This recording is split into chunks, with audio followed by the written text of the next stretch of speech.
ভাইও নিজের ইমান নষ্ট করে দিয়েন না। খাজা মঈনুদ্দিন চিশতি রহমতুল্লাহ আলাইকে আমিও মহব্বত করি, শাহজালাল রহমতুল্লাহকে আমিও মহব্বত করি, আব্দুল কাদের জিলানী রহমতুল্লাহ আলাইকে আমি মহব্বত করি। আমি তো বুঝা শুনে আপনার চেয়ে বেশি মহব্বত করি। হাসান বসরি রহমতুল্লাহ আলাইকে, ওনাকে জেনে শুনে আপনার চেয়ে বেশি মহব্বত করি।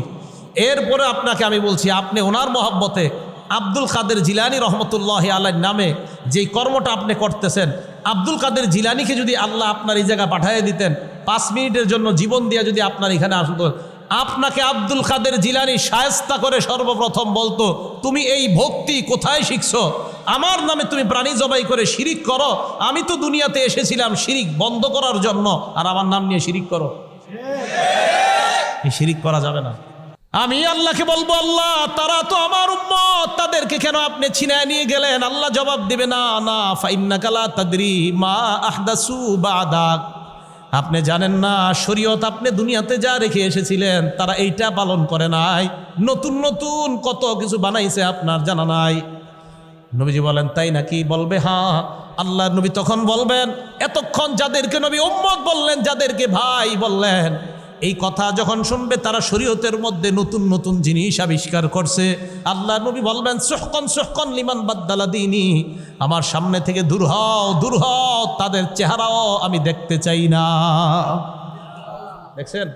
তাহলে পানি পান করানোর জন্য নবী দাঁড়ায় থাকবে, সবাই মহব্বতের পাত্র যারা, সবাই যাবে পানি পান করতে।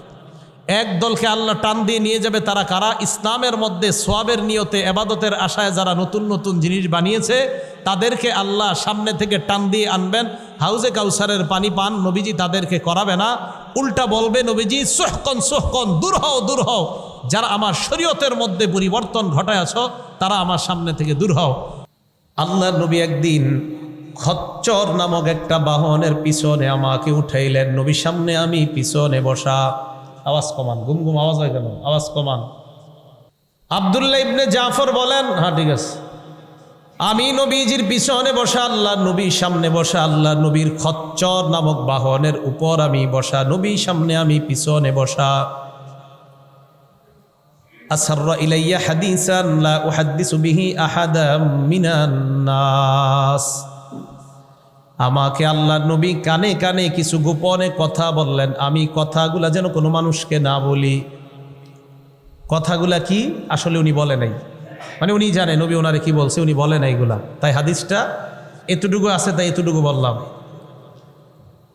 আব্দুল্লাহ ইবনে জাফর বলেন, কানা আহাব্বু মাস্তাতরা বিহি রাসূলুল্লাহ সাল্লাল্লাহু আলাইহি ওয়াসাল্লাম লিহাজাতিহি হাদাফান আও হাইশানাখ।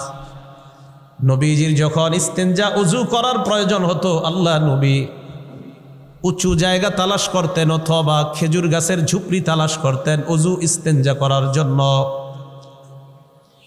ফাদাখালা হাইতান লিরাজুলিম মিনাল আনসার। আল্লাহ নবী এক আনসারী সাহাবার খেজুরের বাগানে প্রবেশ করলেন। খেজুরের বাগানে নবী প্রবেশ করার পর ফাইদা জামাল, হঠাৎ দেখা গেল একটা ওট দেখা যায় বাগানের মধ্যে। আবার বুঝবেন হাদিসটা, নবীজি এক খেজুরের বাগানে ঢুকলেন, হঠাৎ একটা ওট দেখা গেল। ফালাম্মা রাআন নাবিয়্যা সাল্লাল্লাহু আলাইহি ওয়াসাল্লাম, ওট যখন আল্লাহর নবীকে দেখলো, নবী ওটকে না, ওট যখন নবীকে দেখলো, হান্না হাত্তা জারাফাত আইনা। আল্লাহর নবীকে দেখা মানুষ যেমন চোখের পানি ছেড়ে কান্না করে দেয়, নবীকে দেখে ওট চোখের পানি ছেড়ে কান্না করা শুরু করে দেয়। ওট কানতেস, আবু দাউদ শরীফের হাদিস। ফাতাহুন নবী সাল্লাল্লাহু আলাইহি ওয়াসাল্লাম, আল্লাহ নবী উটের কাছে যান, যাওয়ার পর মাসাহা জিফরা, উটের এই জায়গায় হাত রেখে আল্লাহ নবী মালিশ করে দেয়, আদর করে দেয়। ফাসাকাতা, সাথে সাথে উটের চোখের পানি বন্ধ হয়ে যায়। ঘটনা কি? উনি কানলো কেন? উট। নবীজি বললেন, মান রব্বু হাদাল জামাল আও লিমান হাদাল জামাল, এই উটকার, অথবা নবী বললেন এই উটের মালিককে। ফাজা আফাতাম মিনাল আনসার, এক আনসারি যুবক আইসা বলি, ইয়া রাসূলুল্লাহ হাযাল জামালু লি, এই উটটা আমার। নবীজি বললেন, আফালা তাত্তাকিল্লাহা ফি হাযিহিল বাহিমাতিল্লাতী মাল্লাকাকাল্লাহু ইয়্যাহা, তুমি কি এই বোবা প্রাণীর ব্যাপারে আল্লাহকে ভয় করো না? যে আল্লাহ তোমাকে এই বোবা প্রাণীটির মালিক বানিয়েছেন, ওই আল্লাহকে কি তুমি ভয় করো না? কিছুই বুঝতেছে না উনি। হুজুর আপনি আমার এইগুলো কেন বলতেছেন? এই ওটা আমার, আপনি আমারে বলতেছেন আমি আল্লাহকে ভয় করি না। আমি তো আল্লাহকে ভয় করি হুজুর। নবীজি বললেন, ইন্নাহু কদ শাকা ইলাইয়া, ওটাই মাত্র আমার কাছে অভিযোগ করলো, আন্নাকা তুজিউহু, তুমি নাকি ওটকে খাবার দাও না, না খাওয়ায় নাকি তুমি তাকে কষ্ট দাও। হাদিস দ্বারা বোঝা যায় ওট কত মানুষকে দেখলো, কারো কাছে অভিযোগ জানায় না। রহমতের নবী কি দেখা আল্লাহর নবীর কাছে ওট অভিযোগ জানা দেয়। তাই নবীজিকে আল্লাহ বললেন, আমি আপনাকে গোটা জগতের জন্য রহমত স্বরূপ প্রেরণ করলাম। যেই রসুল হাইওয়ান জানোয়ারের জন্য দয়া আর রহমত, বলেন তো আমাদের প্রতি, মানুষের প্রতি ওনার দয়া কি কম না বেশি? আর আমরা ইমানদারের মধ্যে বিভিন্ন দল, কিন্তু সবাই বলি ওনাকে ভালোবাসি। আস্তে আস্তে আমরা কথাটার দিকে আগাইতেছি। দেখেন আবু দাউদ শরীফের 2550 নাম্বার হাদিস, 2550। এক ব্যক্তি রাস্তা দিয়ে হাঁটতেছে, বাইনামা রাজুলুন ইয়ামশি বিতরিক, এক ব্যক্তি রাস্তা দিয়ে হাঁটতেছে, ইশতাদ্দা আলাইহিল আতশ, প্রচণ্ড পানির পিপাসা লাগছে। ফারাআ বিরান, একটা কূপ দেখছে, পানির কূপ। ফানাজালা ফিহা, কূপের মধ্যে নামছে। ফাশারিবা, কূপের পানি পান করছে। সুম্মা খরাজা, এরপর কূপ থেকে বের হয়েছে। কূপ থেকে বের হওয়ার পর লোকটা তাকায় দেখে, ফাইদা কালবুন ইয়ালহাসু মিনাল আতশ, আল্লাহর প্রাণীদের মধ্যে একটা প্রাণী, কুকুর নামক প্রাণী। তাকায় দেখে এই প্রাণীটা পিপাসায় হাঁপাইতেছে, জিহ্বা বের করে হাঁপাইতেছে কুকুর। রসুল আকরাম সাল্লাল্লাহু আলাইহি সাল্লামের এই হাদিসে যার ব্যাপারে বলতেছে নবীজি, তো বলে ওই লোকটা যখন দেখলো কুকুরটা এরকম পিপাসায় হাঁপাইতেছে, ফাকাল আর রাজুল, লোকটা মনে মনে চিন্তা করলো, লাকাদ বালাগ হাদাল কালবা মিসলু মা কানা বালাগনি মিনাল আতশ, একটু আগে পিপাসার কারণে আমার যেমন কষ্ট হয়েছে, মনে হয় এই কুকুরটারও পিপাসার কারণে এমন কষ্ট হচ্ছে। উনি আবার কূপের মধ্যে নামলেন, নামার পর মালা খুফাই, উনি ওনার মৌজা পানি দ্বারা ভরলেন। মৌজা ভরার পর ফাআমসাকাহু বিফিহি, মৌজা দুইটা উনি ওনার মুখ ধারা এইভাবে ধরলেন, হাতের সাপোর্ট লাগে উপরে উঠতে, তো এইভাবে মুখ দিয়া মৌজাগুলা ধরে উপরে উঠছে। ফাসাকাল কালবা, কুকুরকে পানি পান করায়। আল্লাহ নবী বলেন, শাকারাল্লাহু লাহু ওয়া গফারা লা, এই বান্দার এই আমলটার প্রতি আল্লাহ সন্তুষ্ট হয়ে আল্লাহ তার আগের সব গুনাহগুলো মাফ করে দেয়। এখন দেখেন, হাইওয়ান জানোয়ারের প্রতি দয়া প্রদর্শন করছে, আল্লাহ তাকে মাফ করে দিছে। যেই নবী হাইওয়ান জানোয়ারের এত দয়ার কথা বলতেছে, আমাদের প্রতি ওই নবীর অনেক দয়া, অথচ আমি আপনি একই ঘরে থাইকা একজন আরেকজনকে দেখতেছি না, ওই নবীরই নিয়ে ঝগড়া করে, বুঝলেন? নবীজিরই নিয়ে ঝগড়া করতেছে। আমি দাবি করি আমি বেশি ভালোবাসি, আপনি দাবি করতেছেন আপনি বেশি। এখন আমরা শেষের দিকে বুঝবো যে আমাদের দুই দাবির পক্ষে সঠিক কোন দাবিটা। এই যে আমরা দুইজন দাবি করি আমরা নবীরে ভালোবাসি, এখন আমাদের দাবির পক্ষে সঠিক দাবি কারটা? আমরা দুই ভাই বলতেছি ভালোবাসি, একজনেরটা সঠিক হবে, দুইজনেরটা সঠিক হবে না। আবু দাউদ শরীফের 2551 নাম্বার হাদিস, আনাস রাদিয়াল্লাহু তাআলা আনহুর বর্ণনা, নবীর সাহাবা তিনি বলেন, কুন্না ইযা নাযালনা মানজিলা লা নুসাব্বিহু হাত্তা নাহুল্লার রিহাল, আমরা যখন কোথাও যাইতাম, যাওয়ার পর সফরের মধ্যে আমরা যখন নামাজের সময় হইতো, আমরা নামাজ পড়ার জন্য যখন বাহন থেকে নামতাম, নামার পর আমরা আমাদের বাহনগুলাকে খাবারের ব্যবস্থা না করা পর্যন্ত, তাদেরকে মাঠে ঘাটে ছেড়ে দেওয়া না পর্যন্ত আমরা নামাজের মধ্যেও দাঁড়াইতাম না। নবী আমাদেরকে শিক্ষা দিলেন, যেই প্রাণীর উপরে তখন সওয়ার হইলাম, ওই প্রাণী যেন আমাদের কারণে কষ্ট না পায়, এটা আমাদেরকে নবীজি শিক্ষা দিলেন। এই হাদিসের মধ্যে রাসূল করিম সাল্লাল্লাহু আলাইহি সাল্লাম বলেন, ইন্নাল্লাহা রফিক, আল্লাহ নম্র, ইউহিব্বুর রিফক, নম্রতা আল্লাহ ভালোবাসেন। ওয়ারদা বিহি, আপনাদের মাঝে যে সবচেয়ে বেশি নম্র তার উপর আল্লাহ সন্তুষ্ট হয়। ওয়ায়ুইনু আলাইহি মা লা ইউইনু আলাল উনফ, নম্রতা অর্জনকারীর আল্লাহ সাহায্য করেন, যার মধ্যে কঠোরতা তাকে আল্লাহ সাহায্য করে না।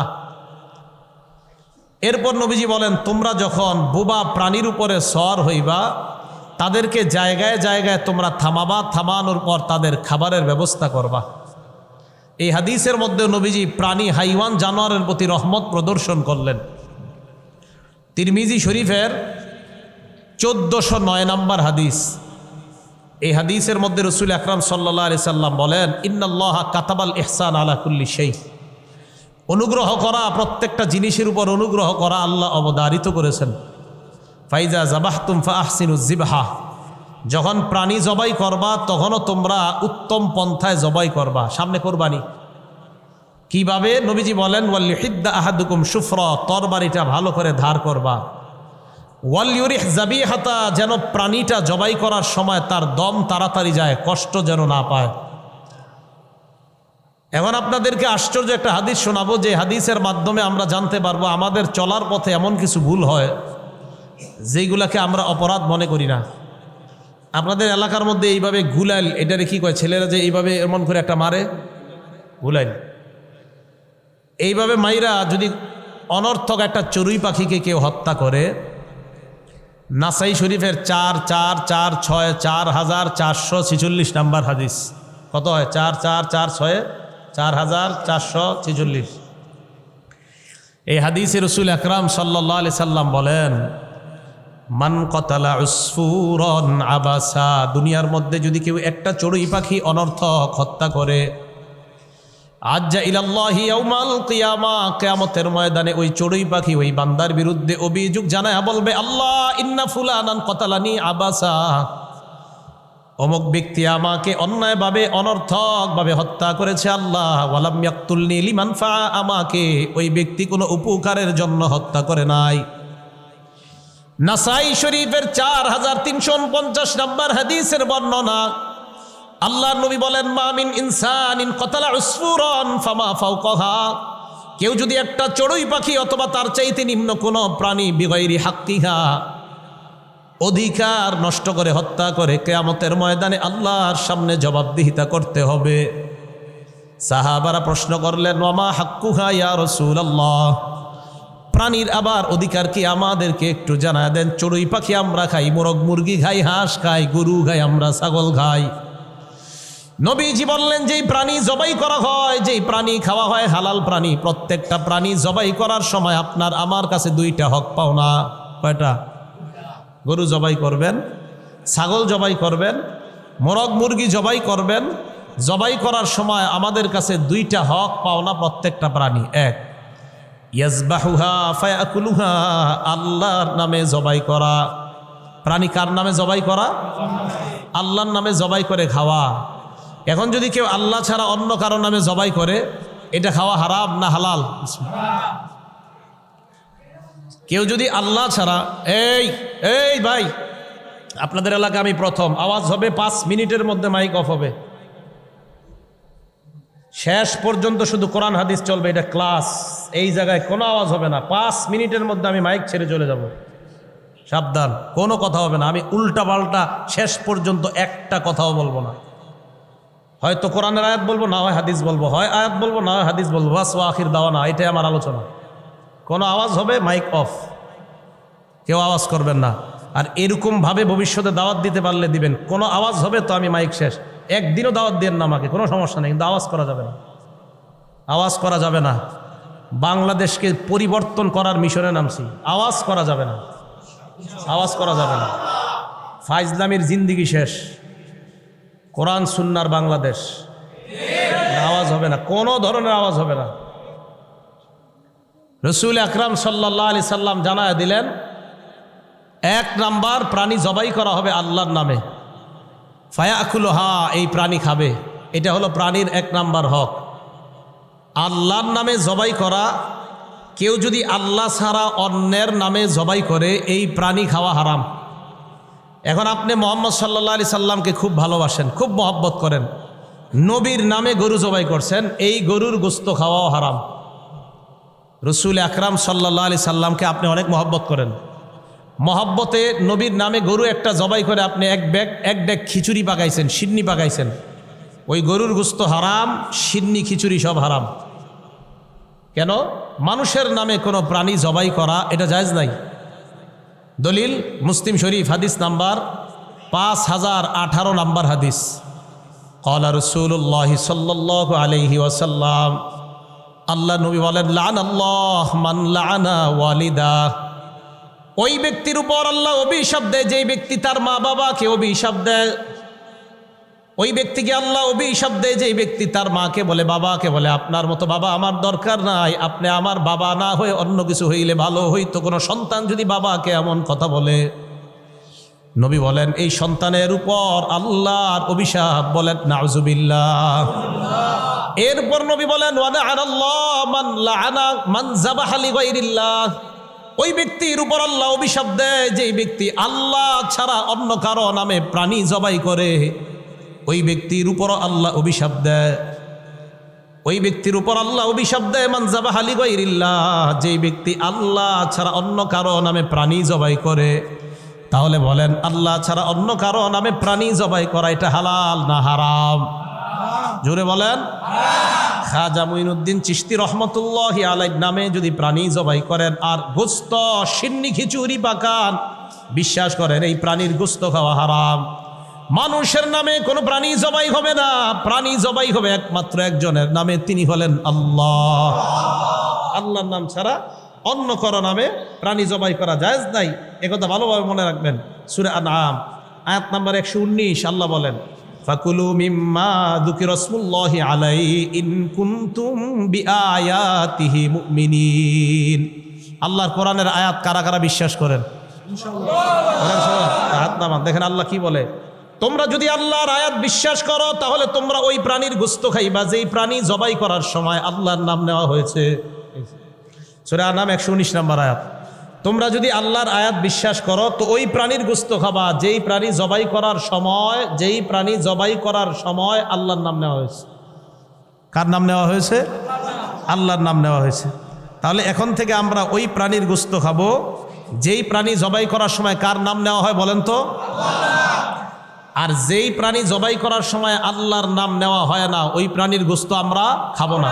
দলিল সূরা আনআমের 122 নম্বর আয়াত, সূরা আনআমের 119 নম্বর, খুব মনে রাখবেন, সূরা আনআমের 119 নম্বর আয়াতে আল্লাহ বললেন ওই প্রাণীর গোশত খাও যেই প্রাণীর জবাই করার সময় আল্লাহর নাম নেওয়া হয়। সূরা আনআমের 122 নম্বর আয়াতে আল্লাহ বলেন, ওয়ালা তাকুলু মিম্মা লাম ইযকার ইসমুল্লাহি আলাই। ওই প্রাণীর গোশত খাবা না যেই প্রাণী জবাইয়ের সময় আল্লাহর নাম নেওয়া হয় নাই।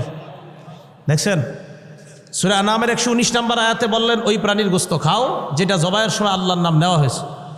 122 নম্বর আয়াতে বললেন ওই প্রাণীর গোশত খাবা না যেটা জবাইয়ের সময় আল্লাহর নাম নেওয়া হয়নি।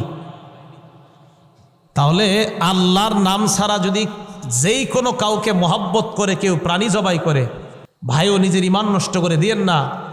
খাজা মুঈনুদ্দিন চিশতি রহমতুল্লাহ আলাইকে আমিও মহব্বত করি, শাহজালাল রহমতুল্লাহকে আমিও মহব্বত করি, আব্দুল কাদের জিলানী রহমতুল্লাহ আলাইকে আমি মহব্বত করি। আমি তো বুঝা শুনে আপনার চেয়ে বেশি মহব্বত করি। হাসান বসরি রহমতুল্লাহ আলাইকে ওনাকে জেনে শুনে আপনার চেয়ে বেশি মহব্বত করি।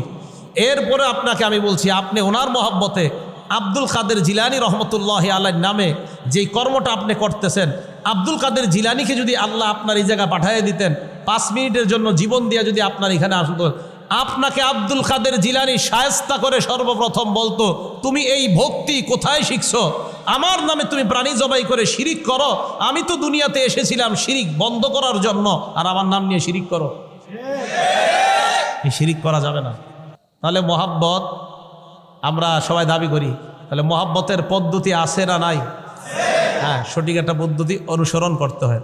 তো চড়ুই পাখি অথবা এর চাইতে কোনো নিম্ন প্রাণীকে যদি অধিকার নষ্ট করে কেউ জবাই করে, এটার জন্য আল্লাহর কাছে দাঁড়াইতে হবে। সাহাবারা বললেন হুজুর অধিকার আবার কি? তো 1 নাম্বার অধিকার আল্লাহর নামে জবাই করা, গোশত খাওয়া। 2 ওয়ালা ইয়াকতাউ রাসাহা ফায়ারমি বিহা। প্রাণীর শরীর থেকে মাথা একবারে আলাদা করা যাবে না। জবাই করার সময় ইচ্ছাকৃতভাবে মোরগ মুরগি হাঁস যা জবাই করেন মাথাটা প্রথমে আলাদা করা যাবে না, একসাথে পুরো আলাদা করে বলছেন জবাই করেন। গরু বলেন যা বলেন, এটা প্রাণীর অধিকার নষ্ট করা, এটা করা যাবে না। রাসূল আকরাম সাল্লাল্লাহু আলাইহি সাল্লাম প্রাণীর প্রতি ভালোবাসা প্রকাশ করলেন, দয়া প্রকাশ করলেন। আল্লাহ আমাদেরকে এই নবীকে বেশি মহব্বত করার তৌফিক দান করেন। বুখারী শরীফের 3482 নাম্বার হাদিস। এই হাদিসের মধ্যে রাসূল আকরাম সাল্লাল্লাহু আলাইহি সাল্লাম বলেন, মা বোনরা এই জায়গায় কথাটা মন দিয়ে শোনেন, ঘরের মালিকরাও মন দিয়ে শোনেন।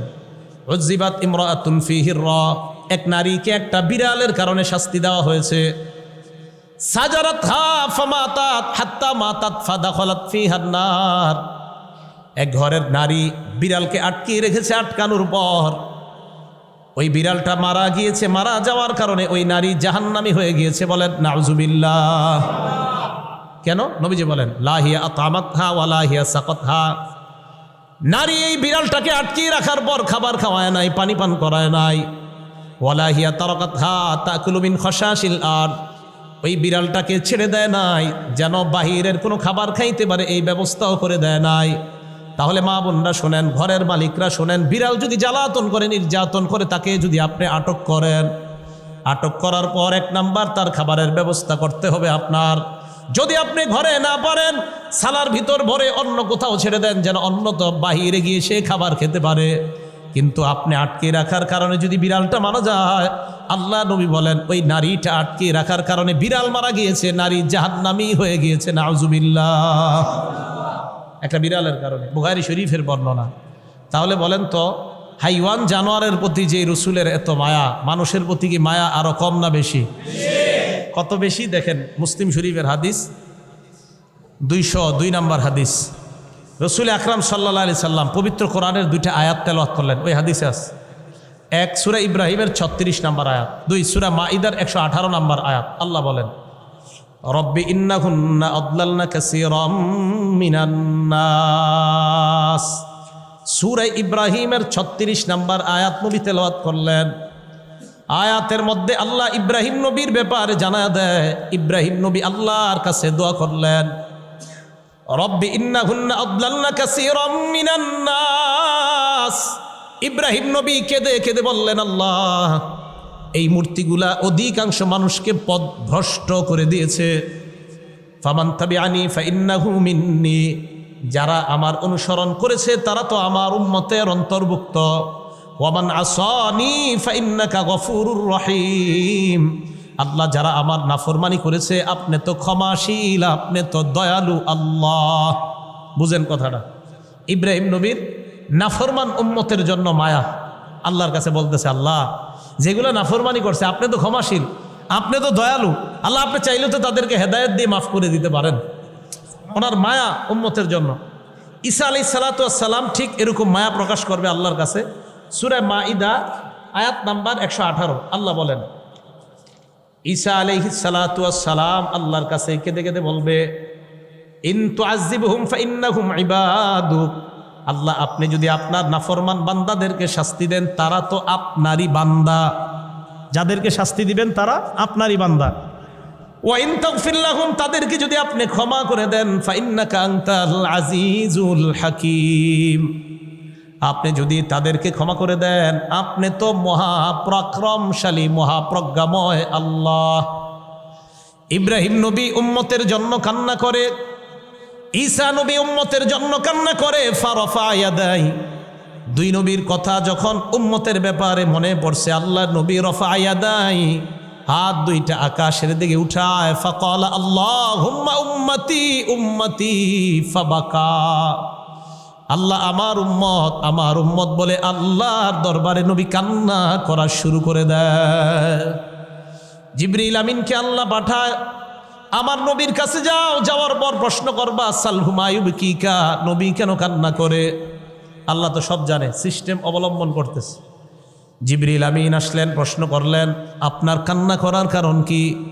নবীজি জবাব দিলেন, ইব্রাহিম নবী উম্মতের জন্য কান্না করে, ঈসা নবী উম্মতের জন্য মায়া, তাই আমার উম্মতের জন্য আমার মায়া লাগতেছে, তাই আমি আল্লাহর দরবারে কাঁদতেছি। এই কথা বলার পর জিবরিল চলে গেছে। এখন যে কথাটা বলছে খুব মনে রাখবেন। আল্লাহ বললেন, জিবরিল আমার নবীর কাছে যাও, যাওয়ার পর বলবা ইন্না সানুরদিকা ফি উম্মাতিকা ওয়ালা নাসুউকা, হাবিব আমি ওয়াদা করলাম কিয়ামতের ময়দানে আপনার উম্মতের ব্যাপারে আপনাকে অসন্তুষ্ট করব না, আমি আল্লাহ আপনাকে সন্তুষ্ট করার ওয়াদা করলাম। আমাদের নবীকে আমাদের ব্যাপারে আল্লাহ সন্তুষ্ট করবেন কিয়ামতের মাঠে।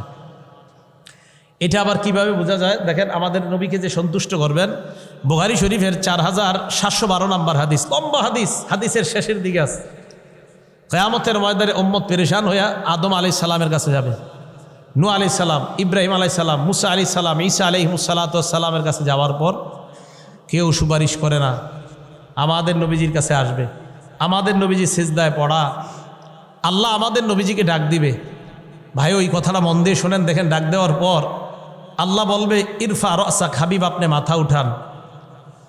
এরপর বলবে ওয়াসাল তুত, নবী আপনি মাথা উঠান, উঠায়া আপনি যা চান আমি আল্লাহ আপনাকে তাই দিব, মাথা উঠান। 3 নম্বরে বলবে ওয়াশফা তুশাফা, আপনি সুপারিশ করেন, আপনার সুপারিশ গৃহীত হবেই, আমি আল্লাহ বলছি আপনি উঠান মাথা।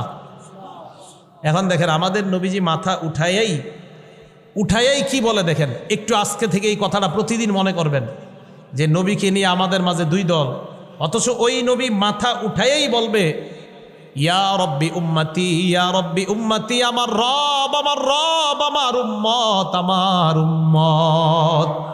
মাথা উঠে বলবে আল্লাহ আমার উম্মত, আমার উম্মতের কি অবস্থা?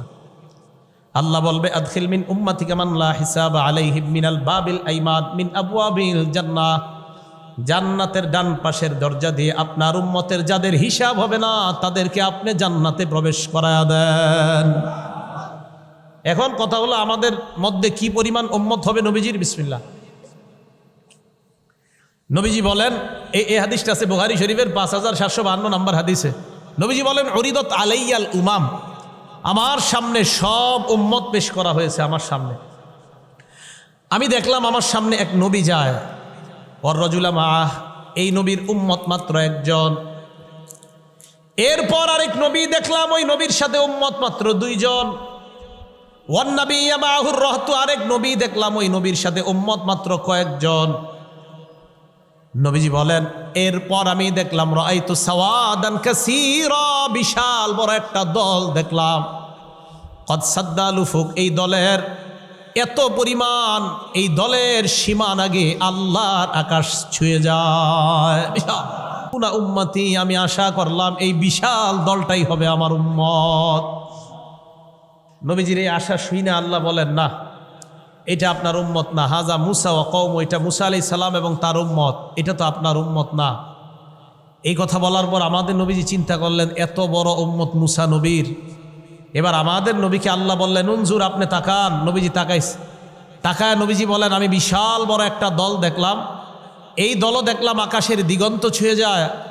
আমাকে আল্লাহ তখন বললেন উনজুর হা কাজা, এদিক তাকান সেদিক তাকান। আমি এদিক তাকাই সেদিক তাকাই, এবার আমি দেখলাম এত বেশি উম্মত যাদের প্রত্যেকটা দিক আকাশের দিগন্ত ছুঁয়ে যায়, কি পরিমাণ বিশাল, এই বিশালতা আমার জানা নাই। আল্লাহ বলেন হা উলাই উম্মাতুক, এরাই হলো আপনার উম্মত। তাহলে এরাই হলো আপনার উম্মত। নবীজি সাল্লাল্লাহু আলাইহি সাল্লাম এই কথাটা বললেন। এই জায়গা থেকে মন দিয়ে শুনবেন কিন্তু কথাটা, কিয়ামতের ময়দানে আমাদের নবীজি সাল্লাল্লাহু আলাইহি সাল্লাম আমাদের জন্য কি পরিমাণ পেরেশান থাকবে তা আল্লাহকে বলবে আল্লাহ আমার উম্মত আমার উম্মত। রসুল আকরাম সাল্লাল্লাহু আলাইহি সাল্লাম এক হাদিসের মধ্যে বলেন, হাদিসটা হলো মুসলিম শরীফের 199 নম্বর হাদিস। নবীজি সাল্লাল্লাহু আলাইহি সাল্লাম বলেন লিকুল্লি নাবিয়িন দাওয়াতুন মুস্তাজাবাহ, সব নবীর স্পেশাল একটা দোয়া আছে যেই দোয়াটা কবুল হবেই। আল্লাহ সব নবীকে এমন একটা দোয়া দিছে যেই দোয়াটা ইয়াদউ বিহা ফায়ুস্তাজাবু লা, করা মাত্রই আল্লাহ কবুল করে নেবেন। বলেন তো এই দোয়াটা আল্লাহ আমাদের নবীকে দিছে না? দেওয়ার পর নবী চিন্তা করলেন, গবেষণা করলেন, ভাবলেন আমি যদি আমার এই দোয়াটা দুনিয়ার মধ্যে করে নেই তাহলে তো দুনিয়ার মধ্যে এই দোয়াটা আমি শেষ করে ফেললাম, আমার দোয়া কবুল হয়ে যাবে।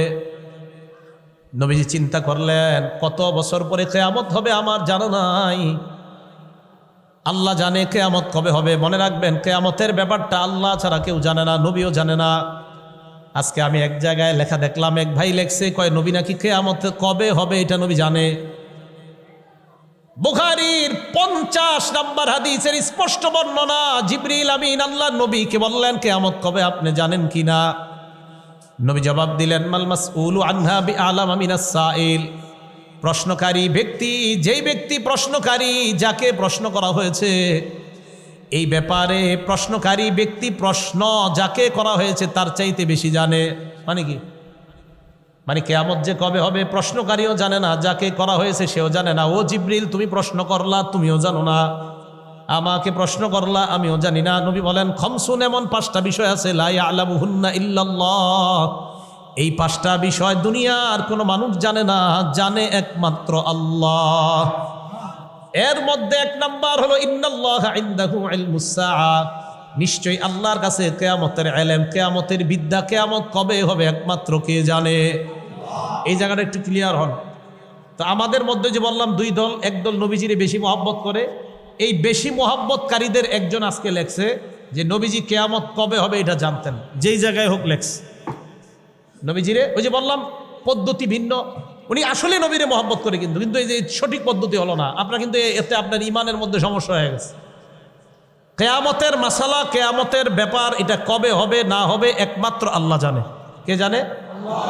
এখন দেখেন, আল্লাহ পাক রব্বুল আলামিন আমাদের নবীজি সাল্লাল্লাহু আলাইহি সাল্লামকে বললেন, হাবিব আপনি পুরা দুনিয়ার জন্য 3টা ঘোষণা দিয়ে দেন। কয়টা? সূরা আনআম আয়াত নাম্বার 50, সূরা আনআম 50 নাম্বার আয়াতে আল্লাহ বলেন, কুল্লা আকুলু লাকুম ইনদি খাজাইনুল্লাহ। 1 নাম্বার ঘোষণা আপনি দিয়ে দেন, আপনি বলেন, আমি তোমাদেরকে এই কথা বলি না আমার কাছে আল্লাহর সব খাজানা, আল্লাহর ধনভাণ্ডার। 1 নাম্বার আল্লাহর ধনভাণ্ডার আমি নবীর কাছে আমি বলি না, আল্লাহর ধনভাণ্ডার আল্লাহর কাছে।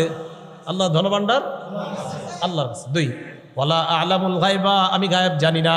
আর কেমনে বুঝবেন? আল্লাহর নবীরে আল্লাহ বলতেছেন, আপনি বলেন ওয়ালা আ'লামুল গায়বা, আমি গায়েব জানি না। না এরপরে আপনি তেরামি করে বলবেন না নবী গায়েব জানেন। আরে ভাই, এই যে বলতেছে আলা আ'লামুল গায়বা, আপনি বলেন আমি গায়েব জানি না। না আপনি বলবেন না নবীরে বেশি ভালোবাসি বলেই বলছি নবী গায়েব জানে। বিশ্বাস করেন, আপনি নবীরে বেশি বাসেন না বলেই বলতেছেন নবী গায়েব জানে। নবীজিরে যদি বেশি ভালোবাসতেন তাহলে আপনি এই কোরআন মানতেন। নবীজিরে বেশি ভালোবাসলে কোরআন মানতেন, আর কোরআন মানলে আপনি কোরআনের এই বিধানটা মানতেন, যেই জায়গায় নবী বলতেছে আমি গায়েব জানি না। 3 নাম্বার আপনি বলেন ওয়ালা আকুলু লাকুম ইন্নী মালাক, আপনি বলেন আমার উম্মত আমি এটাও বলি না আমি নূরের তৈরি একজন ফেরেশতা। আমি নূরের তৈরি ফেরেশতা না। আমি গায়েব জানি না। আমার কাছে আল্লাহর খাজানা আছে এটা আমি বলি না। আমার কাছে আল্লাহর ধনভাণ্ডার নাই, আমি গায়েব জানি না। আমি নূরের তৈরি ফেরেশতা এটাও আমি বলি না। তাহলে আমি কি? তো নবীজি বলেন, ইন আত্তাবিউ ইল্লা মা ইউহা ইলাই, আমি শুধুমাত্র ওইটাই অনুসরণ করি যা আমার কাছে ওহী হিসাবে আল্লাহর কাছ থেকে আসে। ওহী হিসাবে যা আসে এটাই আমি মানি, আর আমি কিছু মানি না। আল্লাহ যা ওহী দেয় এটাই আমি মানি, বাস এটাই। তো রাসূল আকরাম সাল্লাল্লাহু আলাইহি সাল্লামকে আল্লাহ ঘোষণা দেওয়াইলেন আমাদের কাছে সূরা আনামের 50 নম্বর আয়াতে, নবী আপনি বলেন আমি গায়েব জানি না। নবী আপনি বলেন আমার কাছে আল্লাহর খাজানা নাই। নবী আপনি বলেন আমি নূরের তৈরি একজন ফেরেশতা, এটাও আমি বলি না। তাহলে বলেন তো, নবীজিকে প্রকৃত মোহাব্বত যে করে সে কোরআনের কিছু মানে না পুরা কোরআন মানে? আবার বলছি, নবীকে যে প্রকৃত মোহাব্বত করে সে কি কোরআনের কিছু মানে না পুরা কোরআন? ওই পুরা কোরআনের মধ্যে এই কথা আছে, নবী বলেন আমি গায়েব জানি না। তাহলে নবীজিকে প্রকৃত মোহাব্বতের দাবিদার যিনি হবে তিনি বলবে হ্যাঁ আসলে কোরআনে যেহেতু বলছে, আল্লাহ বলাইছে নবীজির মাধ্যমে যে আমি গায়েব জানি না, অতএব আমাদের বিশ্বাস নবীজি সাল্লাল্লাহু আলাইহি সাল্লাম গায়েব জানে না। গায়েবের মালিক আলিমুল গায়েব একমাত্র কে? এটাই বিশ্বাস।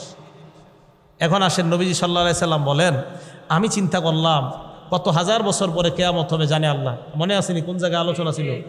কয় নম্বর হাদিস? মুসলিম শরীফের 199। আচ্ছা আচ্ছা। তো রাসূল আকরাম সাল্লাল্লাহু আলাইহি সাল্লাম বলেন সব নবীকে একটা স্পেশাল দোয়া দেওয়া হয়েছে, আমাকেও দেওয়া হয়েছে। আমি চিন্তা করলাম 1000 বছর পরে কিয়ামত হবে, আমার তো উম্মতের সংখ্যা বাড়বে, এরা তো কিয়ামতের মাঠে বিপদে পড়বে।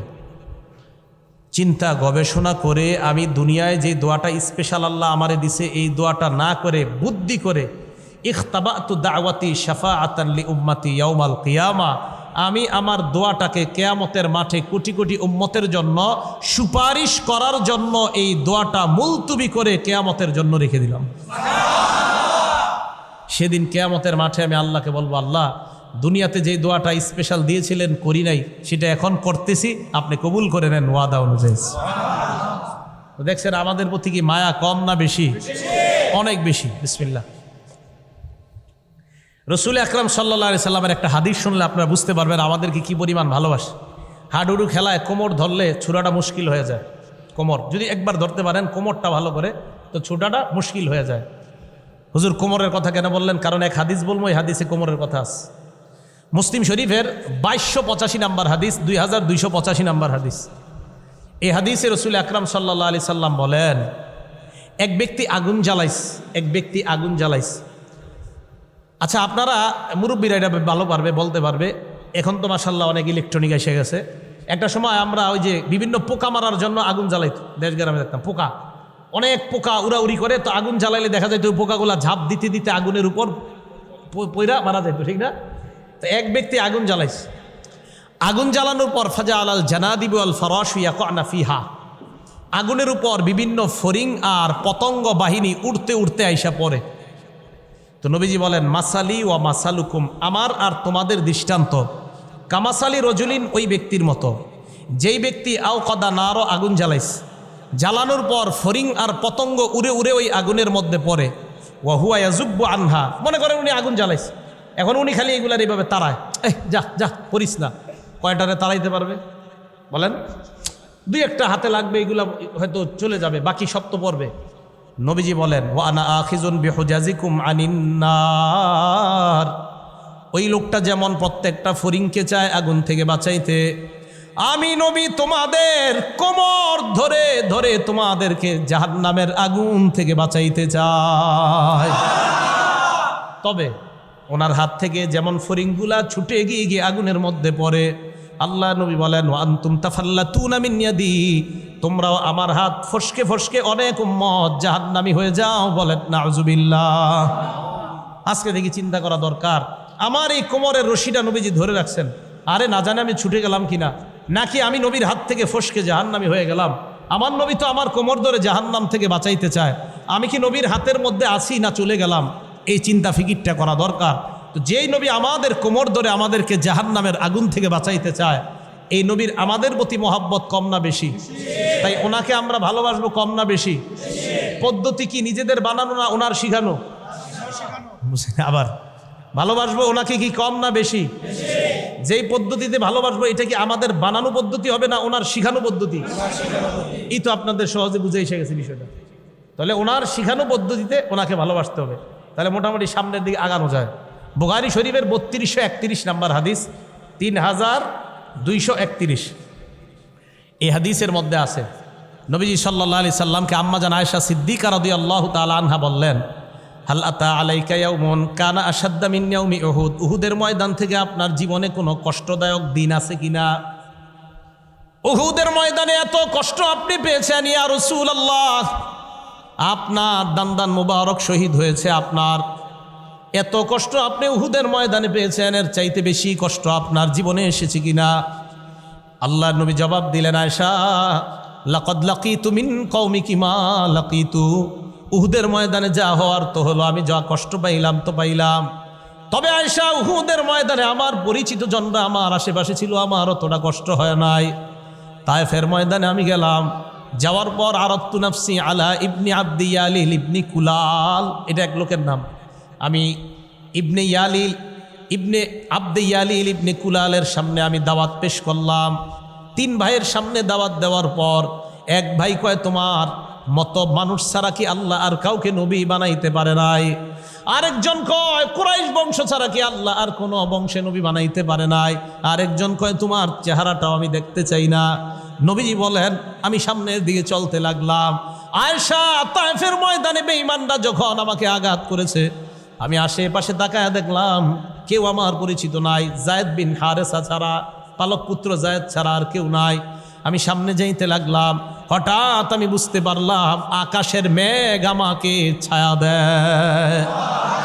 উপরে তাকাইলাম, তাকায় দেখলাম ফিহা জিবরিল, মেঘের মধ্যে আল্লাহর ফেরেশতা জিবরিল আমিনকে দেখা যায়। কারে দেখা যায়? জিবরাইল। আরে জিবরাইল তুমি? জিবরিল আমিন কয়, ইন্নাল্লাহা ক্বাদ সামিআ কাওলা কওমিকা লাকা ওয়া মা রাদ্দু আলাইকা।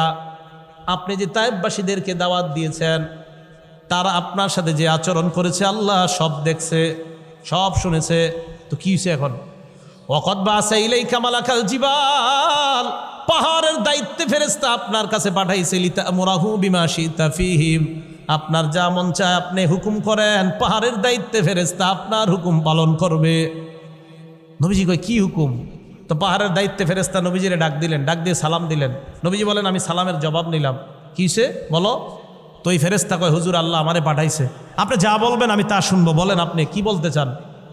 তো নবীজি সাল্লাল্লাহু আলাইহি সাল্লাম বলেন তুমি কি শুনতে চাও বলো। আপনি যদি আমাকে বলেন আন উকবিকু আলাইহিমুল আখবাশাইন, এই দুই পাহাড় দুই দিক থেকে চাপা দিয়ে আমি তায়েববাসীকে ধ্বংস করে দিই, আপনি বলেন শেষ করে দিব। নবীজি জবাব দিলেন লা বাল আরজু আন ইউখরিজাল্লাহু মিন আসলাবিহিম মান ইয়াবুদুল্লাহ ওয়াহদাহু লা ইউশরিকু বিহি শাইআ, না তাদেরকে হত্যা করবা না, আমার বিশ্বাস তারা আমার দাওয়াত গ্রহণ করে নাই, তবে তাদের ঔরস থেকে যেই সন্তান দুনিয়াতে আসবে ওই সন্তানরা আমার দাওয়াত গ্রহণ করে আল্লাহর একত্ববাদ স্বীকার করে কালিমা পড়ে মুসলমান হয়ে যাবে। মুহাদ্দিসিনে কেরাম লেখছে কেমন অকৃতজ্ঞ জাতি, রক্তাক্ত করলো মারতে মারতে। এদের ব্যাপারে নবীজি কয় না এদেরকে মারবা না, এরা মারা গেলে এদের নসল এদের বংশ বন্ধ হয়ে যাবে, এরা থাক, এদের সন্তান যারা আসবে আমার বিশ্বাস তারা আমার দাওয়াত গ্রহণ করে আল্লাহকে এক মানবে, আল্লাহর সাথে শিরিক করবে না। এটা নবীজি সাল্লাল্লাহু আলাইহি সাল্লাম বললেন। বলেন তো মায়াটা কি কম না বেশি? ওনাকে ভালো কম বাসবো না বেশি? নিজেদের বানানো পদ্ধতি না ওনার শিখানো পদ্ধতিতে? শিখানো পদ্ধতিতে। নবীজি সাল্লাল্লাহু আলাইহি সাল্লামের এক হাদিস থেকে জানা যায় উম্মতকে কি পরিমাণ মহব্বত করতেন। বুখারী শরীফের 4781 নাম্বার হাদিস। নবীজি বলেন এই আমাকে ওনাকে সকলকে আপনাদের প্রত্যেককে বলেন মা মিন মুমিনিন ইল্লা ওয়া আনা আওলাদ নাসি বিহি ফিদ দুনিয়া ওয়াল আখিরা। আল্লাহ নবী বলেন তোমরা যারা দুনিয়ার মধ্যে আছো প্রত্যেকটা উম্মতের জন্য আমি নবী দুনিয়া আখিরাতে সবচাইতে বড় আপন, আমি সবচেয়ে বড় আপন। এরপরে আল্লাহ নবী যে কথাটা বললেন দুনিয়ার কোনো নেতাকে পারলে বলেন এই কথা বলতে। নবীজি বললেন আইয়ুমা মুমিনিন তারাকা মালা, কোন মুমিন যদি সম্পদ রেখে মারা যায় ফাল্যারিসু আসবাতুহু মান কানু ফিদ দুনিয়া, তার সম্পদের মালিক হবে তার উত্তরাধিকার যারা। এবার আল্লাহর নবী বলেন কোন মুমিন যদি মারা যায় তারাকা দাইনান আও দয়া, ঋণ রেখে মারা যায় যে ঋণগুলা পরিশোধ করার মতো কেউ নাই, এমন পরিবার রেখে মারা যায় যেই পরিবারের অভিভাবকত্বের দায়িত্ব নেওয়ার মতো কেউ নাই। আল্লাহর নবী বলেন ফাল্যাতিনি বিহি, ওই অভিভাবকহীন পরিবার আমার কাছে নিয়ে আসো, যারা ঋণ দিতে পারে না তাদের কাছে আমার কাছে নিয়ে আসো। ফা আনা মাওলা, ওই অভিভাবক ছাড়া ঋণ পরিশোধ করতে না পারা পরিবারের জন্য আমি নবী আজকে থেকে অভিভাবকের দায়িত্ব নিয়ে নিলাম। আনো যেমনে পারি আমি ঋণ দিব, নিয়ে আসো, যত পরিবার খাইতে পারে না আমার কাছে আনো, আমি তাদের খাদ্যের ব্যবস্থা করব। নবীজি সাল্লাল্লাহু আলাইহি সাল্লাম এইভাবে উম্মতের জন্য মায়া প্রদর্শন করলেন। এখন আপনাদেরকে আমি যে কথাটা বলবো, তাহলে নবীজি সাল্লাল্লাহু আলাইহি সাল্লামকে আমরা মহব্বত করব নিজেদের বানানো পদ্ধতি না ওনার শেখানো পদ্ধতিতে?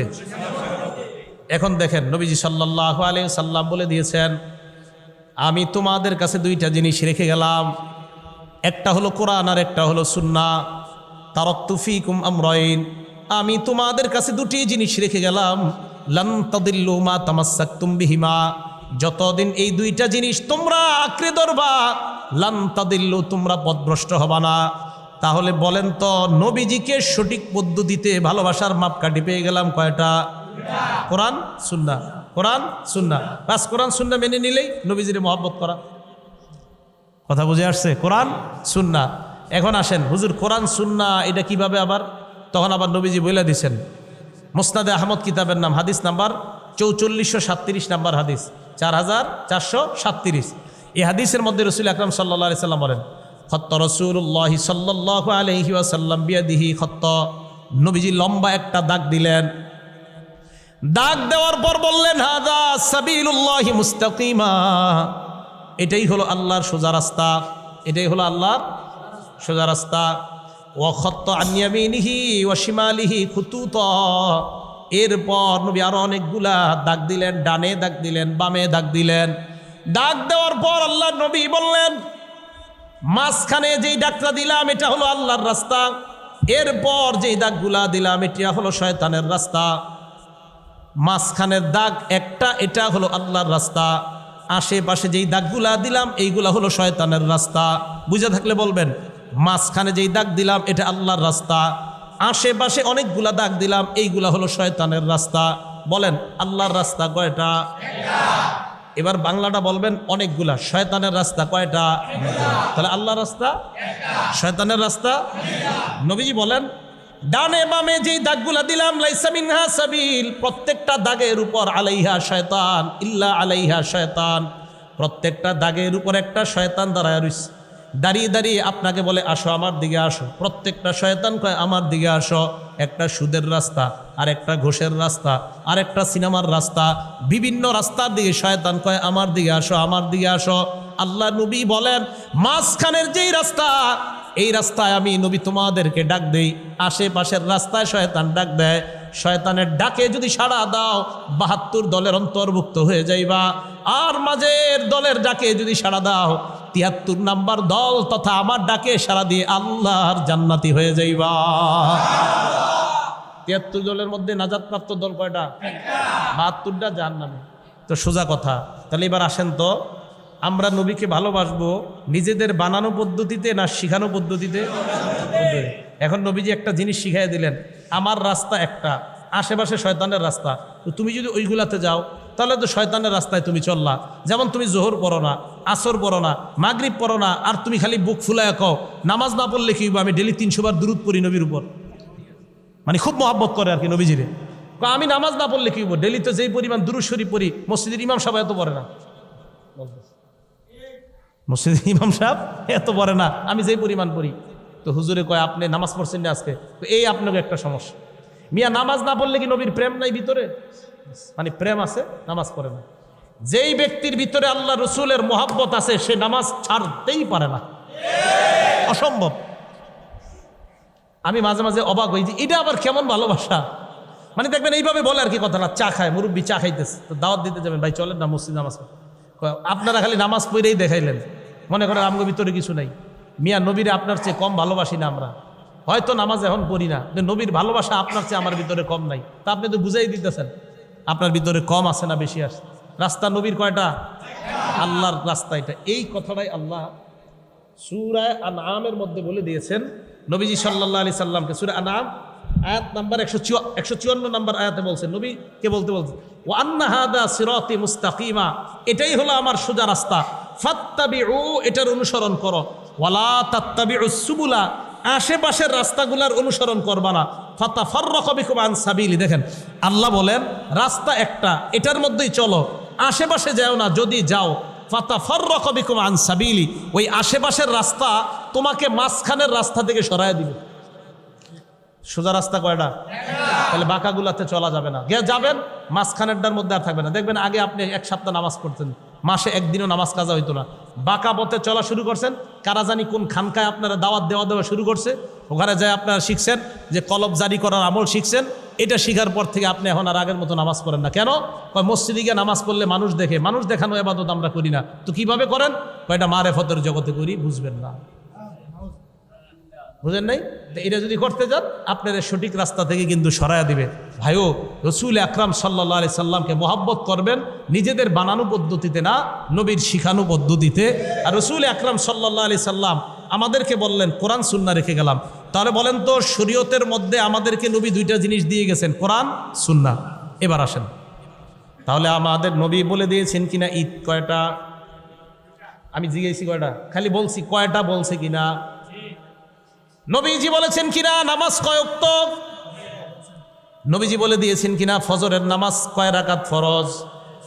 জোহরের নামাজ ফরজ কয় রাকাত? নবী বলেছেন। আসর কয় রাকাত ফরজ? নবী বলেছেন। মাগরিব কয় রাকাত ফরজ? নবী বলেছেন। এশা কয় রাকাত ফরজ? নবী বলেছেন।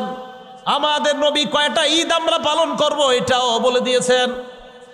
স্পষ্ট বুখারী শরীফের বর্ণনা, আম্মা জান আয়েশা সিদ্দিকার বর্ণনা। আল্লাহ নবী বলেন, মান আহদাসা ফি আমরিনা হাদা মা লাইসা মিনহু ফাহুয়া রাদ্দুন, আমার এই শরীয়তের মধ্যে নতুন কিছু যদি কেউ বানায় ইবাদতের উদ্দেশ্যে, এটা প্রত্যাখ্যান করা হবে, এটা গ্রহণ করা হবে না। এটার নাম হলো বেদাত। এটার নাম কি? বেদাত। এখন আমি আপনাদেরকে বলবো না অন্য কিছু, খালি বলবো আমাদের নবীজি আমাদেরকে ঈদ দিয়ে গেছে কয়টা? বাস আমরা কারো বিরোধী না, তাহলে আমরা পালন করবো কয়টা? সোজা হিসাব কি মনে থাকবে তো? ফজরের নামাজ ফরজ কয় রাকাত? আমরা কি 3 রাকাত পড়বো? না, পড়বো না, এটা করা যাবে না। হুজুর যদি করি, যদি বাড়াই কি সমস্যা? সমস্যা আছে। বুখারী শরীফের 6576 নাম্বার হাদিস। এই হাদিসের মধ্যে রাসূল আকরাম সাল্লাল্লাহু আলাইহি সাল্লাম বলেন, মান আওয়া মুহদিসা, কোন ব্যক্তি যদি কোন বেদাতিকে খানকা বানানোর জায়গা দেয়, মান আহদাসা হাদাসান, কেউ যদি নতুন বেদাত বানায় ইসলামের মধ্যে, অথবা আপনি এক কাটা জায়গা কাউরে লিখে দিলেন, আমার শায়েখ আপনি এই জায়গায় থাইগা থাইগা জনগণকে কিভাবে নষ্ট করা যায় সব কাজ এই জায়গা থেকে পরিচালনা করেন, এক কাটা জায়গা আপনার দিয়ে দিলাম, এইভাবে আপনি এক কাটা জায়গা লিখে দিলেন। এমন ব্যক্তিরে, যেই ব্যক্তি ইসলামের মধ্যে নতুন নতুন জিনিস বানায় ইবাদতের জন্য। মনে করেন একজন সালাওয়ালারে দিয়ে দিচ্ছেন, যিনি সালা গায়ে দিয়ে হাঁটছে 3 দিন আপনার বাসার সামনে, তো হাঁটার পরে আপনি চিন্তা করলেন নারে ভিতরে মনে হয় কিছু আছে, না থাকলে উনি এরকম সালাপুরে আছে কেন, কিন্তু আপনার মাথায় এটা আসে নাই। এই সালাওয়ালারে আপনি জায়গা দিলেন, 5 তলা বাড়িও বানায় দিচ্ছেন, দেওয়ার পরেও ওনার সালাটা গায়ের থেকে খোলার সামর্থ্য হয় নাই। 5 তলা বাড়ির মালিক হয়েছে, কিন্তু একটা পাঞ্জাবি গায়ে দেওয়ার সামর্থ্য হয় নাই। কেন হয় নাই জানেন? উনি জানে আমার সালা হলো সাইনবোর্ড, এটা যেদিন আমি খুলে ফেলবো আমার ভণ্ডামিও শেষ হয়ে যাবে, টাকা পয়সা আসা বন্ধ হয়ে যাবে। এগুলো খুব মাথায় রাখবেন। আর আমাদের আকল এত সমস্যা, যদি দেখি যে শরীরে জামা যত কম তত মনে করি না রে কিছু আস, যদি কিছু না থাকে শরীরে তখন কয় না কিছু না থাকলে কি আছে তো দেখাই যাইতেছে, তখন তার নাম একটা দিছে আর কি। আমাদের দেশে এরকম নামে একজন আছে, তো এরকম একটা নাম দেয়, নাম দেওয়ার পরে কয় না কিছু একটা আস, নাইলে এরকম হবে কেন? তো এরকম ভক্ত মুরিদ তৈরি হয়ে যায়। আবু দাউদ শরীফ 3299, 3300, 3301, 3302, 4টা হাদিস টানা।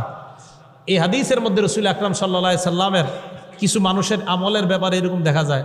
নবীজি সাল্লাল্লাহু আলাইহি সাল্লাম এক জায়গায় ভাষণ দিতেছে, একজনকে দাঁড়ায় নবীজি দেখতেছে, এক ব্যক্তি দাঁড়ায় রয়েছে রৌদ্রের মধ্যে, দাঁড়ায় দাঁড়ায় নবীজির ভাষণ শুনে। নবীজি কয় ঘটনা কি, ওই লোক এইভাবে দাঁড়ায় রয়েছে কেন? সাহাবারা বললেন হুজুর উনি মান্নত করছে। কয় কি মান্নত? কয় 1 নাম্বার মান্নত উনি বসবে না। কার? দ্বিতীয় মান্নত করছে হুজুর উনি রৌদ্রের উপর দাঁড়ায় থাকবে, ছায়ার মধ্যে উনি বসবে না। কার? কয় তৃতীয় মান্নত ওয়ালা ইয়াতাকাল্লামা, উনি কথা বলবে না। কার? 4 নাম্বার উনি রোজা রাখছে, কিছু খাওয়াই তো যাবে না। এই যে রৌদ্রে কষ্ট পাইতেছে হুজুর, ওনারে পানিও খাওয়ান যাবে না। নবীজি এটা ধরে নিয়ে আসো তাড়াতাড়ি। কেন? এই জাতীয় মান্য থেকে বেশ রৌদ্রে দাঁড়ায় থাকবে, কথা বলবে না, ছায়া নিবে না, তাড়াতাড়ি আরে বলো, কথা বলতে বলো, ছায়ার মধ্যে বসতে বলো। তো নবীজি সাল্লাল্লাহু আলাইহি সাল্লাম স্পষ্টভাবে এটাকে রদ করলেন। কাবা শরীফের সামনে দিয়ে নবীজি হাঁটতেছে, দেখে এক ব্যক্তির নাকের মধ্যে আংটা লাগানো, আবু দাউদ শরীফের হাদিস। এই আংটার মধ্যে বিখিজামাতিন ফি আনফিহি, নাকে আংটা, আংটার মধ্যে রশি লাগায় লাগায় কাবা শরীফের সামনে টানতাছে। নবীজি কয় ঘটনা কি, এটা এরকম করে কেন? হুজুর মান্নত করছে এইভাবে নাকের মধ্যে আংটা লাগায় রশি টাইনা টাইনা হাঁটবে। নবীজি বলেন তাড়াতাড়ি ছুরি আনো। আনাইস, আনার পর কত আহাদ নবী ইউবিয়াদিহি, নিজ হাতে কাইটা দিস, নিজ হাতে কাইটা দিছে। কি বুঝলেন? বেদাত যদি দেখেন, শরীয়ত বহির্ভূত কোনো কর্মকাণ্ডের যদি খানকা কেউ বানাইতে চায়, ওলামায়ে কেরামের মাধ্যমে এটা প্রচার হওয়ার আগেই এলাকা থেকে বের করে দেন, না বিপদে পড়বে। আমাদের নবীজি নিজে কাইটা দিস, কাইটা দিয়ে কয় এগুলো কই পেয়েছো? হ্যাঁ, এই কর্মকাণ্ড কোথায় পেয়েছো? তাহলে ইসলামের মধ্যে সওয়াবের নিয়তে নতুন কিছু বানানোর নাম আমাদের বানানো পদ্ধতি। নতুন কিছু বানানো, এটা আমাদের বানানো পদ্ধতি, নবীর শিখানো পদ্ধতি না। আমাদের বানানো পদ্ধতিতে ভালোবাসলে এটার নাম ভালোবাসা হবে না, নবীর শিখানো পদ্ধতিতে ভালোবাসলে এটার নাম হবে নবীর প্রকৃত ভালোবাসা। ঠিক আছে না ভাই কথাটা? এবার দেখেন রাসূল আকরাম সাল্লাল্লাহু আলাইহি সাল্লাম আমাদেরকে কত ভালোবাসে। একটা কিতাব আছে নাম সহিহ ইবনে হিব্বান, এই কিতাবের 7111 নাম্বার হাদিস। আম্মা জান আয়েশা সিদ্দিকা রাদিয়াল্লাহু তাআলা আনহা নবীজির সামনে বসা, বিসমিল্লাহ। আম্মা জান আয়েশা বলেন, লাম্মা রাআইতু মিনান নবী সাল্লাল্লাহু আলাইহি ওয়াসাল্লাম তিবা নাফসিন, একদিন আল্লাহর রাসূলের মুড ভালো দেখলাম। মুড ভালো বুঝেন আপনারা? মুড, আমাদের মা বোনরা স্বামীর মুড ভালো দেখলে ভালো একটা কাপড় চায়, 3 পিস চায়, এই আর কি মুড ভালো। আম্মা জান আয়েশা বলেন আল্লাহর নবীর মুড আমি যখন ভালো দেখলাম, নবীকে বললাম ইয়া রাসূলুল্লাহ উদউল্লাহ লি, আমার জন্য আপনি আল্লাহর কাছে দোয়া করেন। নবীজি বললেন আল্লাহুম্মা গফিরলি আয়েশা, আল্লাহ তুমি আয়েশাকে মাফ করে দাও। মা তাকদ্দামা মিন জামবিহা ওয়া মা তাআখারা, আল্লাহ তুমি আয়েশার আগে পরের সব গুনাহ মাফ করে দাও। ওয়া মা আসররাত ওয়া মা আলানাত, আয়েশার প্রকাশ্য অপ্রকাশ্য সব গুনাহ তুমি মাফ করে দাও। আম্মা জান আয়েশা সিদ্দিকা দহিকাত, নবীর এই মুনাজাত আর এই দোয়া শুনে আল্লাহ নবীর বিবি আম্মা জান আয়েশা কান্না করা হাসি দেওয়া শুরু করে দেয়। হাসতে হাসতে হাত্তা সাকাতা রাসুহা ফি হিজরিহা, আম্মা জান আয়েশার মাথা গিয়ে কোলের উপর পড়ছে, মাথা কোলের উপর পড়ছে হাসতে হাসতে খুশিতে। আল্লাহ নবী কয় আয়েশা আয়াসুররুকি দুআই, আমার মুনাজাত আমার দোয়া কি তোমাকে আনন্দ দেয়? আয়েশা জবাব দেয় মালিলা আয়াসুররুনি দুআউক, আপনার দোয়া আনন্দ দিবে না এটা আমার কি হলো হুজুর, আপনার দোয়া আবার আনন্দিত হব না কেন? নবীজি বললেন আয়েশা তোমার জন্য দোয়া করলাম, তোমার আগের তোমার পরের তোমার প্রকাশ্য অপ্রকাশ্য সব গুনাহ যেন মাফ হয়ে যায়, তাই তুমি এত খুশি হইলা? কয় হ্যাঁ। আল্লাহ নবী বলে আয়েশা ইন্নাহা লা দুআই লি উম্মতি ফি কুল্লি সালাত, এই যে দোয়াটা তোমার জন্য করলাম, আমি দুনিয়াতে যতবার নামাজ পড়ি যতবার দোয়া করি ততবার আমার উম্মতের জন্য অবিকল এই দোয়াটা আমি আল্লাহর কাছে করি। আমাদেরকে এত মায়া করে। এবার আসেন তাহলে আমাদের প্রতি মায়া কম না বেশি? একটু খুব মিলান। এবার বুখারী শরীফের হাদিসে আছে নবীজি বলেন আমি কিয়ামতের মাঠে হাউজে কাউসারের সামনে দাঁড়ায় থাকবো, দাঁড়ানোর পর আমার সামনে উম্মত আসবে, আমি তাদেরকে পানি পান করাবো। এই জায়গাটা আবার আরেকটা হাদিস দ্বারা বুঝে আবার বুখারীর বর্ণনায় আসতেছি। মুসলিম শরীফের হাদিস নাম্বার 7152 নম্বর হাদিসের বর্ণনা। আল্লাহ রসুল সাল্লাল্লাহু আলাইহি ওয়াসাল্লাম কত মহব্বত করেন আমাদেরকে। মুসলিম শরীফের 472 নম্বর হাদিসের বর্ণনা। নবীজি এক কবরস্থানে গেলেন, যাওয়ার পর আল্লাহ নবী ওই কবরস্থানে যাওয়ার পর কবরবাসীদেরকে সালাম দিয়ে বললেন আসসালামু আলাইকুম দার কওমিন মুমিনিন, হে কবরবাসী মুমিনগণ তোমাদের উপর শান্তি বর্ষিত হোক। সুবহানাল্লাহ। আচ্ছা এই জায়গাটা থামেন, বুঝবেন তাহলে হাদিস দ্বারা বুঝলাম কবর জিয়ারত করা সুন্নত, এতটুকু বুঝলাম। তো এই জায়গাটা রাখেন আপনারা। নবী এক কবরস্থানে আসছে, একটু পরে আপনাদেরকে জিজ্ঞাসা করবো, আপনারা আমার মনে করাই দিবেন। নবী এক কবরস্থানে আইসা ইমানদারদের জন্য দোয়া করলেন, এখান থেকে বোঝা যায় কবর জিয়ারত সুন্নত। নাসাই শরীফের 1214 নম্বর হাদিস 1214 এই হাদিসে আসছে যার রাসূলুল্লাহ সাল্লাল্লাহু আলাইহি ওয়াসাল্লাম কবর উম্মি, আল্লাহ নবী তার মায়ের কবর জিয়ারত করলেন। মায়ের কবর জিয়ারত করার সময় নবী নিজে কানলেন, ওয়াবকা মান হাওলা, সাহাবাদেরকে কান্না করাইলেন। এই হাদিস দ্বারাও বোঝা যায় কবর জিয়ারত সুন্নত। সাহাবাদেরকে বললেন জুরুল কুবুর, তোমরা কবর জিয়ারত করো, ফাইন্নাহা তুযাক্কিরুকুমুল মাউত, কবর জিয়ারত তোমাদেরকে মৃত্যুর কথা স্মরণ করায়া দিবে। কবর জিয়ারত মৃত্যুর কথা স্মরণ করায়া দিবে। এবার আপনাদেরকে বলি, আপনারা বলবেন, বলেন তো কবর জিয়ারতের প্রমাণ পাইলাম কিনা? পাওয়া গেছে। তাহলে কবর জিয়ারত পাইলাম, কবর জিয়ারত করা সুন্নত। এই সুন্নত পালন করতে গিয়ে আকীদা নষ্ট করা যাবে না। বলেন তো কি বললাম? সুন্নত পালন করতে গিয়ে যাবে না।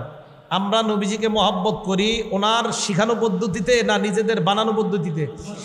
আচ্ছা বুখারী শরীফের আবার মনে রাখবেন, মুসলিম শরীফের হাদিসে আমরা থাইমা রইছি, যেই জায়গায় নবীজি কবরস্থানে আইসা মুমিনদেরকে সালাম দিছে, ওখান থেকে গেলাম আমরা নাসাইর 1214 নম্বর হাদিসে। এই নাসাইর হাদিস থেকে এখন আবার যাব আমরা বুখারী শরীফের 1605 নম্বর হাদিস। হযরত ওমর রাদিয়াল্লাহু তাআলা আন কাবা শরীফের সামনে তওয়াফ করতেছে। তওয়াফ করার সময় একটা পাথর আছে, কালো পাথর, চুমা দিস। চুমা দিয়া পাথর রে কয়, পাথর আল্লাহর কসম আমি জানি তুই একটা পাথর। পাথর রে কয়, আমি জানি তুমি একটা পাথর, লা তাদুররু ওয়ালা তানফাউ, তোমার মাঝে উপকার আর ক্ষতি করার কোনো ক্ষমতা নাই। পাথর রে কয়, পাথরের উপকার করার ক্ষতি করার ক্ষমতা আছে? তা হাতের মধ্যে সুলাইমানি আংটি দেন কেন? হ্যাঁ, হাতে সুলাইমানি আংটি, হাতে সুলাইমানি আংটি কি কই পাইছেন? গাজীপুর চৌরাস্তায় হুজুর একজনে মাইক দিয়া দাঁড়ায় দাঁড়ায় বেচতেছিল, তো করতে আনছে, আজমির শরীফ আনছে। কি আংটি? সুলাইমানি আংটি। এই পাথরে কি হয়? হুজুর কিছু নাকি হয়। নাউজুবিল্লাহ বলেন, আরো জোরে নাউজুবিল্লাহ বলেন। পাথরে কি হয়? হজরে আসওয়াদের চেয়ে এইটা পাথর দামি বেশি, এই চৌরাস্তারটা? তো হজরতে ওমর কয়, পাথর রে পাথর, আমি জানি তুমি একটা পাথর, তুমি উপকার করতে পারো না, ক্ষতি করতে পারো না। বুখারী শরীফের দলিল। হজরতে ওমর পাথরে চুমা দিলেন কেন? তো হজরতে ওমর পাথর রে কয়, পাথর লাউলা আন্নী রাআইতুন নাবিয়্যা সাল্লাল্লাহু আলাইহি ওয়াসাল্লাম ইসতালামা কামা ইসতালামতুকা, আমি যদি আল্লাহ নবীকে তোমাকে কখনো চুমা দিতে না দেখতাম, আমি ওমর জিন্দিগিতেও তোমাকে চুমা দিতাম না। হাদিস দ্বারা বোঝা যায় নবী চুমা দিছে, তাই সুন্নত হিসাবে তোমাকে চুমা দিলাম। তবে এই চুমা দিতে গিয়ে আমার আকীদা আমি নষ্ট করতে পারি না।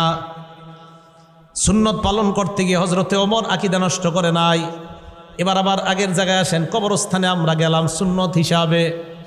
মনে করেন শাহজালাল রহমতুল্লাহর কবরের সামনে গেলাম, যাওয়ার পর বললাম, আল্লাহ শাহজালাল রহমতুল্লাহর কবরটা আপনি আলোকিত বানায় দেন, শাহজালাল রহমতুল্লাহর কবরে তার মাকাম আপনি বাড়ায় দেন, শাহজালাল রহমতুল্লাহর জান্নাতের মর্যাদা আরো বাড়ায় দেন। দোয়া করলাম, সব দোয়া আল্লাহর কাছে করলাম। শেষের দিকে বললাম, ও শাহজালাল, গাজীপুর চান্দনা এলাকা থেকে আসলাম, আমার বিবির গত 5 বছর বাচ্চা হয় না, একটা বাচ্চার ব্যবস্থা করে দাও। এ তখন সব দিয়ে আল্লাহরে বললেন, বাচ্চাটা চাইলেন এর কাছে। তাহলে সুন্নত পালন করতে গিয়ে আকীদা শেষ হয়ে গেল।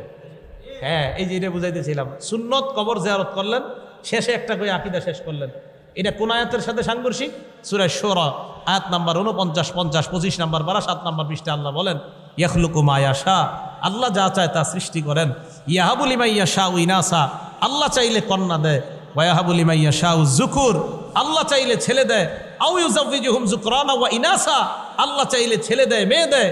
আও ইউযাওয়িজুহুম যুকরানা ওয়া ইনাসা ওয়া ইয়াজআলু মান ইয়াশাউ আকীমা, আল্লাহ চাইলে ছেলেও দিবে না মেয়েও দিবে না, ওই নারীকে বন্ধা বানাবে। এই ক্ষমতাও একমাত্র কার? আল্লাহ। তাহলে এবার আপনাদের কাছ থেকে আমি বিশ্বাস জানতে চাই, ছেলে দেওয়া মেয়ে দেওয়া, ছেলে না দেওয়া মেয়ে না দেওয়ার সর্বোচ্চ ক্ষমতার মালিক একমাত্র কে? আল্লাহ। এটা আমাদের বিশ্বাস। তাহলে কবর জিয়ারত সুন্নত, ওই জায়গায় গিয়ে আকীদা নষ্ট করা যাবে না। এবার আবার আগের জায়গায় আসেন, নবী এক কবরস্থানে গেছে, ভুলে গেছেন? হ্যাঁ, কবরস্থানে গিয়ে সালাম দিছে ইমানদারদেরকে। সালাম দেওয়ার পর বললেন, ইন্না ইনশাআল্লাহু বিকুম লাহিকুন, হে কবরবাসী মুমিনগণ, অচিরেই তোমাদের সাথে আমি সাক্ষাৎ করব, আমরা সাক্ষাৎ করব। এটা সত্যি কথা। এরপর নবী বললেন, ওয়াদিত্তু আন্না কদ রাআইনা ইখওয়ানানা, আমার আশা আমি যদি আমাদের ভাইদেরকে দেখতে পাইতাম। নবীজি কয়, আমার আশা আমরা যদি আমাদের ভাইদেরকে দেখতে পাইতাম। সাহাবারা কয়, আওলাসনা ইখওয়ানাকা ইয়া রাসূলুল্লাহ, আমরা কি আপনার ভাই না? নবীজি জবাব দেয়, হ্যাঁ তোমরা আমার সাহাবা, তোমরা আমার ভাই না। আনতুম আসহাবি, তোমরা আমার সাহাবা। সাহাবারা কত আপনার ভাই কারা? নবীজি কয়, ইখওয়ানুন আল্লাযীনা লাম ইয়াতু বাদু, আমার ভাই তারা যারা এখনো দুনিয়াতে আসে নাই। এই আমরা হলাম নবীর ভাই, যারা দুনিয়াতে আসে নাই তারা আমার ভাই। সাহাবারা নবীজির এক প্রশ্ন করে বসছে, কয়, হুজুর আপনার ভাইদেরকে আপনি কিভাবে চিনবেন যাদেরকে আপনি দেখেন নাই? আপনি তো আমগারে চিনবেন, আমরা আপনার সাহাবা, আপনার ভাইদেরকে কিভাবে চিনবেন? চান্দনা এলাকার মানুষ চিনবেন এগুলারে? নবীজি বলে, আমার এমন প্রশ্ন করলা? হ্যাঁ, জবাব আছে। কয় কি? আরাআইতা লাউ আন্না রাজুলান লাহু খাইলুন গুররুম মুহাজ্জালাতুন বাইনা যহরাই খাইলিন দুহমিন বুহমিন, এক ব্যক্তির একটা ঘোড়া আছে, যে ঘোড়াটার কপাল সাদা, হাত পা সাদা, কালো নিকশ ঘোড়া, অন্য প্রাণীর মধ্যে সাদা ঘোড়াটা পাওয়া যাবে কিনা? নবীজি বললেন, আমার ভাই তারা যারা কিয়ামতের ময়দানে অজু করার কারণে হাতগুলা, কপালগুলা, পাগুলা এমনভাবে চকচক করবে, কোটি কোটি মানুষের মাঝে আমি আমার ভাইদেরকে চিনতে পারবো। এটা কি বুঝে আসছে সবার? নবীজি বলেন, আমি তাদের আগে হাউজে কাউসারের সামনে গিয়ে দাঁড়ায় থাকবো আমার ওই ভাইদেরকে পানি পান করানোর জন্য। এবার থামেন এই জায়গায়, পানি পান করাবে নবীজি ভাইদেরকে, আমরা নবীর ভাই। আর ভাইদের মধ্যে আমাদের দুই দল, দুনো দলই দাবি করি নবীকে ভালোবাসি। এক দল দাবি করতেছি আমিও ভালোবাসি, আরেক দল আমরাও বলি আমরাও ভালোবাসি। এবার দেখান, দুই দলেই হাউজে কাউসারের পানি দরকার আছে না নাই? মন দিয়ে বুঝেন, দুই দলেই হাউজে কাউসারের সামনে যাবে। যাওয়ার পর আল্লাহ নবী বলেন, একদল মানুষ আমার সামনে থেকে আল্লাহ টান দিয়ে নিয়ে যাবে।